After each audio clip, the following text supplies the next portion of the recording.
lado. Y tenemos ya en nuestros estudios a alguien que nos puede hablar bastante del tema meteorológico, ¿no? Sí, sí, viene de hecho a hablarnos sobre el informe final que presentó la Dirección de Agricultura y Contingencias Climáticas que tiene que ver, bueno, con los daños que produjo las heladas, el granizo. Estamos hablando del ingeniero Raúl Besa. Ingeniero, muchas gracias por estar aquí. ¿Qué tal, Hola, Raúl? ¿Cómo estás? Buen día. hola, muy buenos días. Es un gusto, como siempre, estar presente. Gracias por la invitación y, por supuesto, un saludo a todos los oyentes. Bueno, ingeniero, ¿qué balance se hace ya con los números finales en mano desde lo que fue la temporada 2018-2019 de contingencias climáticas? Primero quería destacar que, además de todos los años de hacer un informe justamente de evaluación de cómo fue la temporada o la campaña agrícola, siempre esto tiene mucha relación con las condiciones climáticas. Es decir, no todos los años se comportan de la misma forma. Este año teníamos, lo habíamos comentado ya inclusive hace bastante, a principios del año pasado, que podíamos tener la influencia del fenómeno del Niño. En realidad se fue demorando esta situación, si bien habían algunas variables que daban que podía ocurrir, otras, como son las condiciones atmosféricas, no eran concordantes con el fenómeno, por lo tanto se hizo rogar, como decimos por ahí, pero finalmente se presentó una situación de un niño débil, que estamos en este momento en ese aspecto o en esta situación, y ello conduce a que haya normalmente no siempre, un incremento en las precipitaciones, un incremento en las tormentas, en la potencia de las tormentas. Esto también en algún caso puede estar asociado al calentamiento global, pero todo ello hace que la temporada se comporte un poco y se haya comportado, mejor dicho, un poco distinta de las anteriores.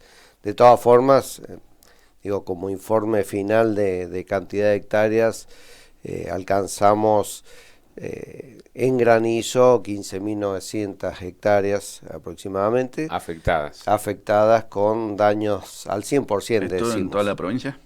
Estamos hablando de la provincia de Mendoza. 15.000 hectáreas al 100%. Sí, en el caso del departamento de San Rafael estamos alrededor de las 5.500 hectáreas. ¿Y en el esto caso de en cuanto al promedio normal? ¿Está por debajo? Está por debajo, y agrego y ya les comento, sí. Pero en lo que es heladas, sí fue un año no atípico, un año donde se presentaron también más heladas y la cantidad de hectáreas afectadas alcanzó alrededor de las 8.600 hectáreas. Es decir, que en proporción fue bastante importante el daño por helada frente al de granizo.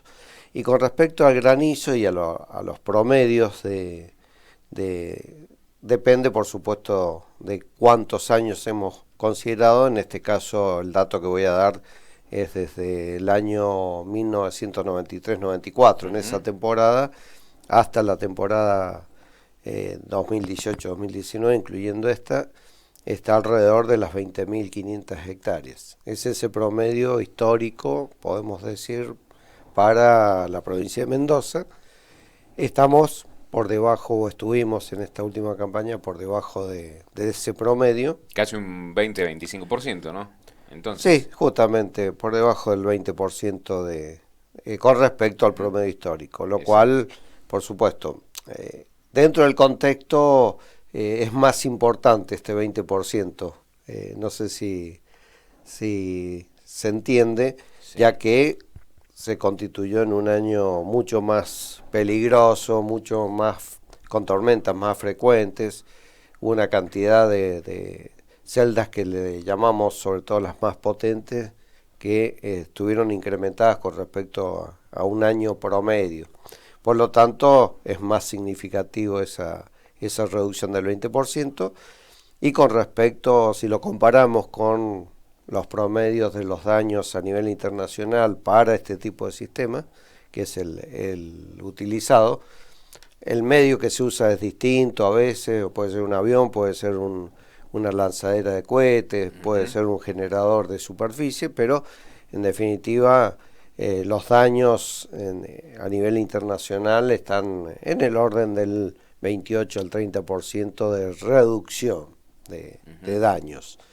Es decir que estamos inclusive dentro del promedio. Hay años que hemos superado esa eficiencia. Hemos llegado a tener 33% de eficiencia en la región. Me refiero a la provincia. Claro. Por lo tanto, es un dato bastante interesante, bastante importante a resaltar. Si bien fue un año, por supuesto, a quien le haya caído granizo no va a estar contento, porque sin duda. pero lamentablemente es un fenómeno que abarca determinadas zonas, de ahí que algunos vecinos dicen, uy, al vecino le cayó granizo, claro, y a mí no, porque son franjas bastante delimitadas. Y hay celdas que se pueden combatir y otras celdas que no se pueden combatir, de acuerdo a los parámetros que a veces alcanzan, ya se tornan incombatibles, digamos. Claro, es decir, todas las celdas se pueden combatir, excepto aquellas que por determinados parámetros, circunstancias, que pueden ser inclusive en el momento de ocurrencia, es decir, que en 10 minutos puede cambiar alguna, por ejemplo, las corrientes ascendentes de aire, y con ello probablemente el avión se tenga que separar algo, pues tenemos determinados parámetros de seguridad que no puede sobrepasar el avión. Por lo tanto, hay algunas celdas que sí. Pero eso puede ocurrir en cualquier circunstancia, de cualquier tormenta, en cualquier temporada. Por eso resalto que fue una temporada un poquito más intensa, o dentro de las intensas en lo que se refiere a procesos de tormenta.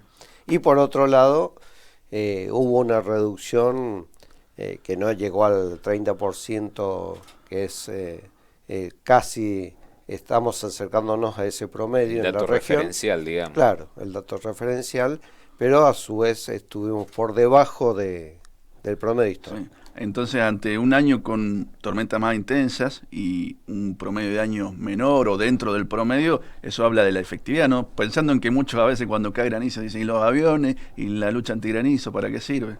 Claro, este es un fenómeno que decimos, el granizo es un fenómeno regional de mucha incidencia en la provincia de Mendoza, más lo tiene la helada, lo quiero resaltar porque los daños por helada, cuando ocurren, generalmente son mucho más importantes que los de granizo y más silenciosos, como decimos por ahí. Y difícil de combatir, ¿no? Más. Claro, exactamente. Hay métodos, pero por supuesto, de acuerdo a la situación económica. Que me imagino que se han encarecido muchísimo.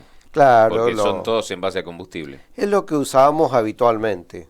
Hace 15 años usábamos mucho los combustibles, o sea, quemar combustibles. Pero hoy hay muchos métodos que se pueden utilizar.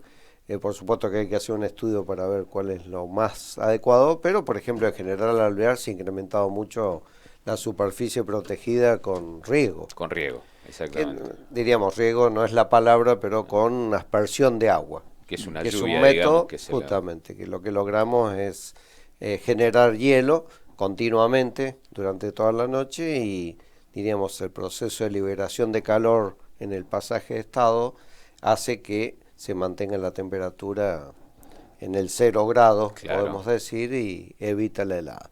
Pero volviendo a granizo, justamente es un fenómeno con daños locales que hace que, por supuesto, en algunos casos, y como fue esta temporada pasada en el caso de Gush, La Llave, Montecomán, que en algunos sectores fueron 3 tormentas que afectaron con bastante granizo el mismo sector o prácticamente la misma zona.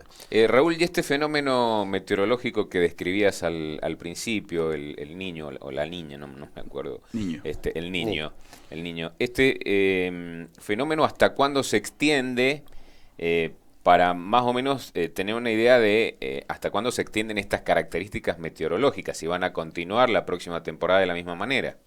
Bueno, los estudios que son a nivel internacional, y hay muchos organismos internacionales que se dedican justamente a evaluar el fenómeno, normalmente se hace un informe trimestral, pero se va actualizando en forma mensual.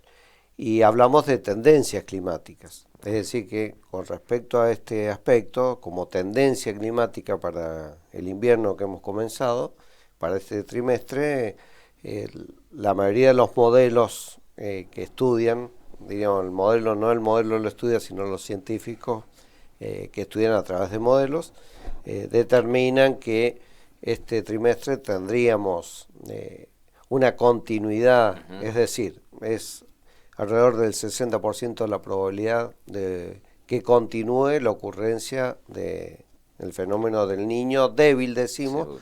porque se cataloga según el incremento de la temperatura del océano ecuatorial, del Pacífico, ya cuando supera un medio grado por encima de lo histórico, de lo normal, se considera que ya comienza el fenómeno del niño, y es niño débil entre medio grado y 1 grado sobre las temperaturas normales del océano. Pero ese pequeño incremento, cuando hablamos de niños siempre es un aumento de la temperatura, cuando hablamos de niña es un descenso de la temperatura normal, pero esa pequeña variación de temperatura tiene efectos muy importantes en el clima de muchas regiones en distintos lugares de la Tierra. De hecho, en el caso de Argentina, generalmente está asociado, no siempre ocurre así, pero generalmente ya hay estudios que correlacionan el fenómeno del niño con el incremento de lluvias. Claro. Que es lo que ha ocurrido, justamente ustedes habrán escuchado y ustedes están difundiendo noticias. Al haber más calor, se generan las lluvias y las tormentas por ahí más claro, hay importantes. una distribución distinta de los sistemas, de los dos grandes sistemas que hay climáticamente, que son los centros de alta presión y de baja presión. Hay una modificación de la ubicación y ello hace que se incremente, por ejemplo, el proceso de temporales en cordillera. Claro. Está asociado a ello. Es decir, que comienzan a ingresar sistemas desde el oeste, desde el Océano Pacífico Central, en este caso frente de lo que sería Santiago de Chile, y cruzan de oeste a este, dejando, por supuesto, mucha precipitación nívea en cordillera y precipitación de lluvia que es de agua proveniente del Océano Atlántico, en este caso. Claro. Sí, la nieve es de origen pacífico y la lluvia es de origen atlántico, pero se posicionan los sistemas de tal forma que hacen que se incremente también la humedad, si bien en la zona centro-oeste, Buenos Aires, el litoral, parte de Córdoba, parte de La Pampa, inclusive La Pampa ha tenido muchas precipitaciones en este año y medio. Y en este sentido, yo por lo menos he advertido también de algo que me parece que se ha venido dando con mucha más asiduidad en los últimos años, que es que muchos de esos frentes de tormenta que digamos que vienen desde la cordillera y que en muchas oportunidades descargan, ¿no es cierto?, en nuestra zona, muchas veces pasan y terminan descargando en provincias como La Pampa, como Córdoba o hasta Buenos Aires, con precipitaciones de granizo intenso inclusive, que antes me parece que eso no era habitual, me parece, o... Se ha incrementado, lo que se ha incrementado, según muchos estudios, es la potencia, se ha incrementado la potencia de las tormentas, es decir, antes teníamos más tormentas de menor potencia y ahora tenemos quizás la misma cantidad de tormentas pero de mayor potencia, por lo tanto, ¿eso por qué? Requiere, y hay muchos estudios, hay bastantes estudios que relacionan justamente con el calentamiento global, que me gusta llamarlo así, no cambio climático, sino calentamiento global, que es lo que está demostrado que un buen porcentaje de este aumento que hemos tenido del incremento del dióxido de carbono en la atmósfera y que requiere, tantas reuniones internacionales y un proceso donde todos estamos involucrados, ese calentamiento, ese incremento ha hecho que cambien los sistemas climáticos, cambia la circulación atmosférica, aumenta, por supuesto, al aumentar la temperatura, es decir, es un balance, Claro. La temperatura que tenemos en la Tierra es un balance entre la radiación que llega y la que escapa. habitualmente, mientras no hubo intervención tan importante de la actividad humana, es decir, en la era preindustrial que le llamamos, antes de 1800, había un incremento normal o natural, podríamos decir, del dióxido de carbono, en la medida que avanzamos desde 1800, desde que empezó el motor de combustión a incrementarse la cantidad de vehículos después. Bueno, todo ello ha hecho que aumente el dióxido de carbono, aumenta la temperatura global, no solo de la Tierra me refiero de la parte sólida, sino también del océano. Globalmente aumenta la temperatura, hay disminución de la extensión de los glaciares, eso está demostrado a través del inventario de glaciares que se terminó para el país, y en este caso específicamente Mendoza, que tiene una buena cantidad, pero se ha demostrado sistemáticamente cómo se han ido reduciendo. En la Antártida también hay sectores de la Antártida, cerca de la península antártica, que por radar se ha determinado que hay mucha menor profundidad de hielo a través del tiempo. En Groenlandia también. El aumento, que si bien es mínimo por año, alrededor de 3 milímetros, el incremento del nivel del mar también está demostrado. Y las futuras consecuencias. Por supuesto, esto no lo vemos a diario o anualmente, pero sí tiene una importancia y modifica los sistemas climáticos. Ingeniero, leyendo el informe de la DAC, volviendo a nuestra provincia, y en cuanto a las temperaturas, veía que, según los promedios históricos, hubo más días con temperaturas igual o superiores a 35 grados, hubo creo que 3 olas de calor consecutivas. También recuerdo una primera semana de enero fría para ser enero, ¿no? Sí, para ser enero. En cuanto a las temperaturas, ¿cómo ha sido? Bueno, ha habido, diríamos, siempre es interesante asociar las temperaturas a algo, en este caso a los cultivos, al desarrollo de los cultivos o al desarrollo de la etapa de maduración de la vid, por ejemplo, que todos los años hacemos también un informe climático de la influencia sobre la vid, caracterización vitícola, y en su relación también, por supuesto, al vino que se puede obtener en el caso de este producto, que es el 98% de la producción de la región. Y siempre cuando uno relaciona, y especialmente a la maduración o al periodo de maduración, es interesante por dos motivos.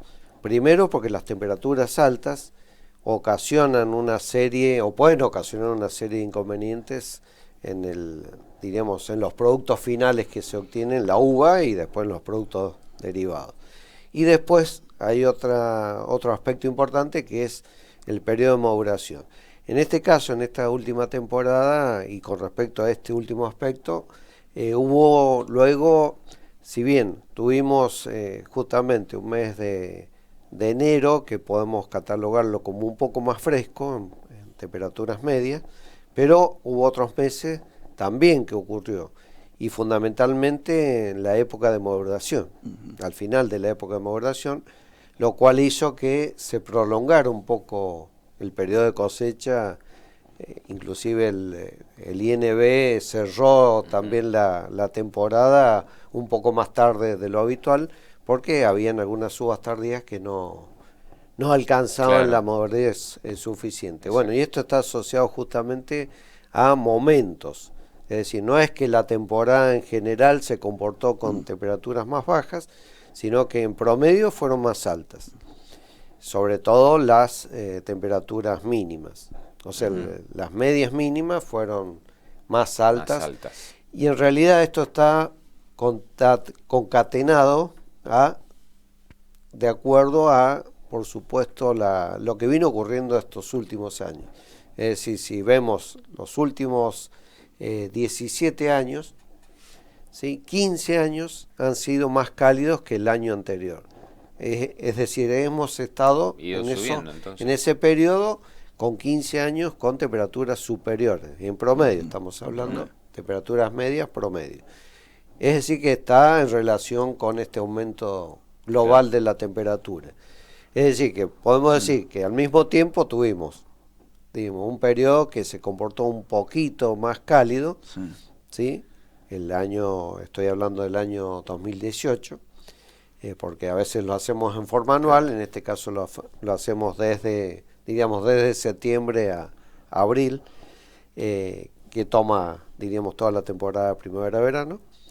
Y dentro de eso hemos tenido periodos con frescos, más frescos, como ocurrió justamente lo que comentabas. Y por otro lado hemos tenido también algunas temperaturas puntuales, es decir, en temperaturas absolutas, máximas, valores más altos.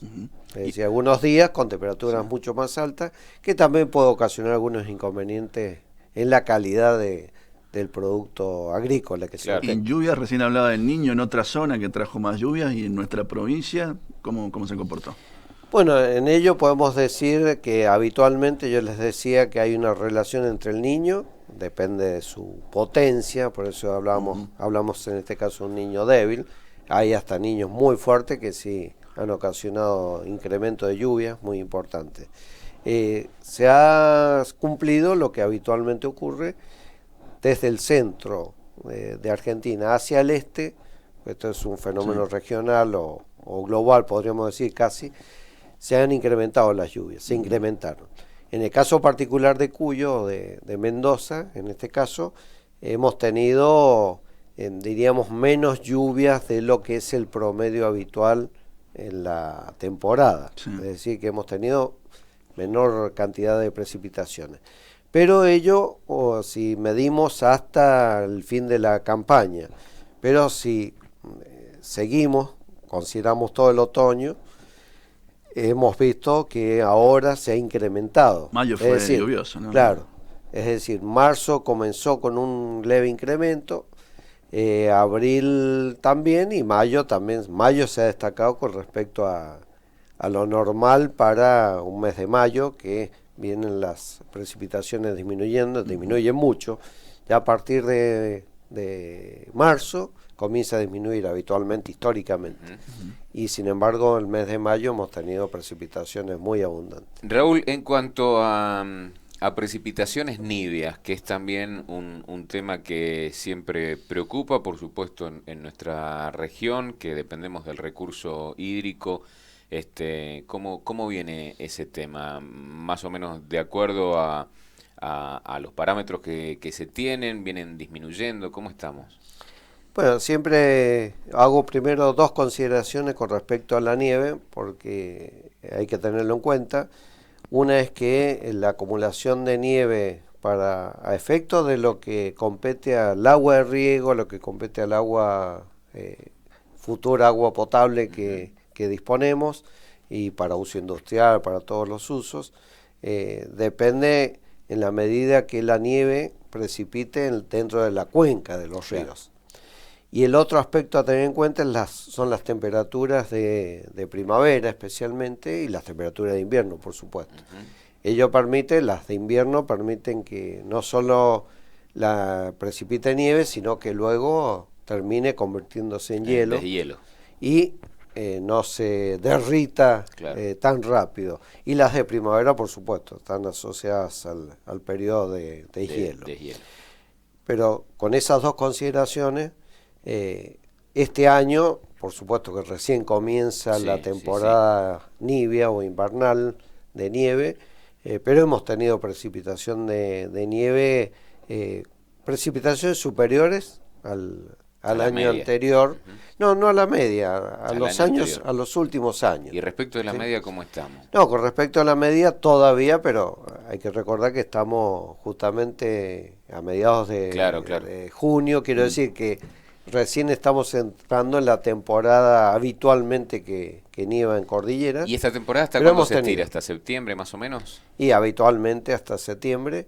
Pero en este caso, asociándolo a esta probabilidad de que continúe alta, la posibilidad de que continúe el Niño, podemos inferir, es solamente una inferencia, que podremos tener temporales asociados a este ingreso desde el oeste. De hecho, vamos a tener ahora un ingreso y una posibilidad de nieve para el día lunes y para el día miércoles. Es decir, que la frecuencia probablemente va a ser más alta de fenómenos de temporales en cordillera, y probablemente la acumulación sea superior a otros años, pero por debajo de la media. Esto incide lógicamente en todo lo que tiene que ver con la emergencia hídrica en la que nos encontramos desde hace casi 10 años prácticamente. Se espera que en algún momento salgamos de esa emergencia, que volvamos por ahí a parámetros de precipitaciones que hagan que abandonemos esta categoría de emergencia hídrica.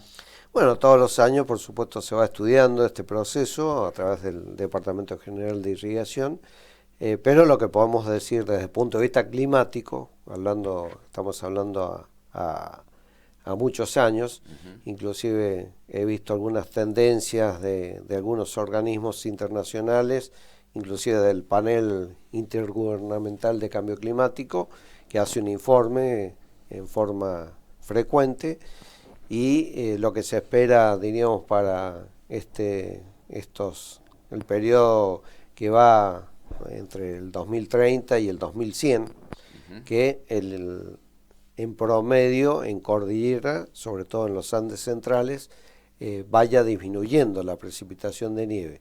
Es decir, que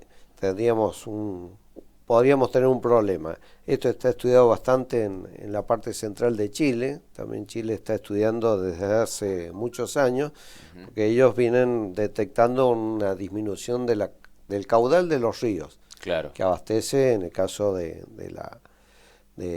país vecino. Exacto. Acá también se está estudiando el tema de caudales de los ríos desde hace muchos años, se hacen estudios históricos, y se ha ido viendo que va disminuyendo. Si bien hemos tenido años que hemos tenido muy bajos caudales, muy baja precipitación en cordillera, muy bajos caudales, y años con caudales excesivamente altos, pero cada vez la frecuencia de estos caudales altos es menor y se va incrementando, diríamos, que en promedio podemos decir que va a ir disminuyendo el caudal de los ríos. Hay que tenerlo en cuenta para planificar, por supuesto, todas las actividades en el futuro. Mi opinión muy humilde es que, teniendo en cuenta todos estos estudios, lo que va a ir ocurriendo es que va a ir disminuyendo la cantidad de nieve en cordillera. Los glaciares está demostrado que se han ido retrayendo, y probablemente eso va a seguir ocurriendo en los próximos 20, 30, 40 años. Por lo tanto, habrá que tomar y planificar el futuro. Si bien es algo que habitualmente, o el público en general, no nos damos cuenta, pero nosotros consumimos nomás el agua. Sí. Pero nos olvidamos que estamos dependiendo de las precipitaciones nivias en alta montaña. Sí, este estudio también muestra que se incrementaría algo la cantidad de precipitaciones en el sector sudeste de la provincia de Mendoza. Es decir, entre lo que es La Pampa, noreste de Neuquén, La Pampa y el sudeste de Mendoza. Podría tener un efecto, por supuesto, en el futuro beneficioso en el caso de las zonas de secano para ganadería, probablemente, pero básicamente sabemos que el agua que disponemos en Mendoza viene de cordillera. Y no solo de cordillera viene el agua superficial, sino también allí están las nacientes de las napas subterráneas. Exactamente. Por eso yo asocio también este año que tenemos más precipitaciones, aunque no tengamos más caudal en forma superficial, pero estamos rellenando ya, porque la zona de aporte de agua subterránea está allí en cordillera. Entonces estamos rellenando ya un poco las napas que venían también decreciendo, inclusive según algunos productores habían quedado las bombas que toman el agua, habían quedado por debajo, el nivel por debajo de la toma de la bomba. Es muy normal que la gente en las fincas tenga que ir profundizando los pozos porque se van terminando, las napas se van corriendo hacia abajo y hay que seguir justamente esto puede ocurrir, volviendo a la pregunta original, que si bien no vamos a salir probablemente de la emergencia en la que estamos hídrica, pero es con un poquito más de optimismo como vemos esta próxima campaña, y en lo que se refiere a la disponibilidad de agua, y por supuesto tenemos que ver el promedio. El promedio dice que va a ir disminuyendo, y de hecho ha ido ocurriendo que cada vez tenemos en promedio menos nieve, y con ello vamos a tener menor disponibilidad de agua. Lo que hay que innovar como siempre, buscar nuevos métodos, Seguro. buscar nuevas alternativas, volver a algunas actividades que hacía la gente de campo. La gente de campo en muchos casos tenía lo que se llama colectores de agua, Sí. con el techo de la casa que estaba en la finca, El aljibe, el pozo. el aljibe, que ocupar, después el agua iba a claro. parar ahí, el agua de recolección de lluvia, la disponibilidad de represas o de reservorios de agua, como vuelvo a un dato que es importante. En Real del Padre recuerdo que se hizo un reservorio muy importante, que la idea era justamente que de ahí se pudiera tomar agua, que se pudiera presurizar y usarla con un riego por goteo, por ejemplo, o microaspersión, o cualquier tipo de riego que usa menos agua, o eso, más eficiente el uso, es más adecuado. Bueno, ese tipo de proyectos donde quizás que nos parecen hoy utópicos, pero Claro. habrá que desarrollarlos e ir pensando en el futuro, y puede que no nos toque a nosotros, pero le va a tocar a los las que otras vengan generaciones. después. Así es. Raúl, te agradecemos la visita y por supuesto el diálogo. Muchas gracias como siempre a ustedes, y quería agradecer a todo el equipo también de la Dirección de Agricultura y Contingencia Climática, que bueno, gracias a todos los que constituimos el equipo se puede, se puede combatir, por decirlo así, Claro. decimos mitigar siempre nosotros, mitigar el efecto dañino del granizo. También con la helada trabajamos mucho, con la difusión de pronósticos y mucha información. Así que agradecerle al equipo de la DAC a través de ustedes, agradecerles especialmente acá a Radio Voz, por supuesto, en la persona de ustedes, y a todos los oyentes que son los que hacen la radio. Así es, que siempre nos siguen. Muchísimas gracias. Estamos a 4 minutos de las 11 de la mañana, nos vamos a una pausa, enseguida venimos. Vos estás en tu radio. Te traemos las noticias que estás necesitando conocer. Periodismo joven, trabajando para vos. 91.5 FM.